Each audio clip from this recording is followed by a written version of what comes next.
Tunacheleweshwa hapo boda, tukiwa tunaambia tusubirie majibu ya COVID na huwezi kwenda bila kupima COVID. Sawa. Na tuna sometimes unakuta tunabeba mizigo ambayo inaharibika. Kwa mfano mimi nimekaa hapa one week na siku mbili. Sawa. Mpaka leo ndo majibu yamekuja. Kwanza kwa kuazima smartphone. Unalazimishwa kila dereva awe na smartphone ndio apate majibu. Je, kama una uwezo wa kununua smartphone utafanyaje?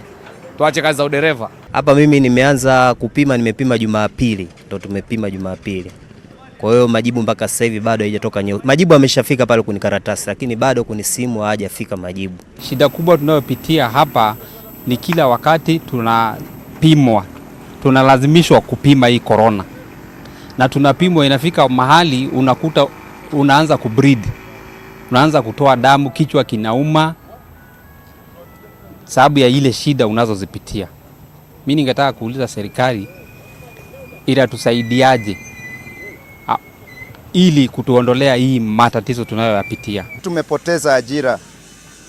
Tumeshindwa kutunza familia zetu sababu kama unaenda upande wa Tanzania wao wamesema hamna corona na serikali yetu ikasema iko corona.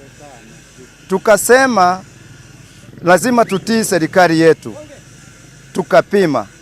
Tukienda Tanzania tunalazimishwa kununua permit kwa 50,000 yao. Kama unalipwa 3,000 ya Kenya umebaki na nini?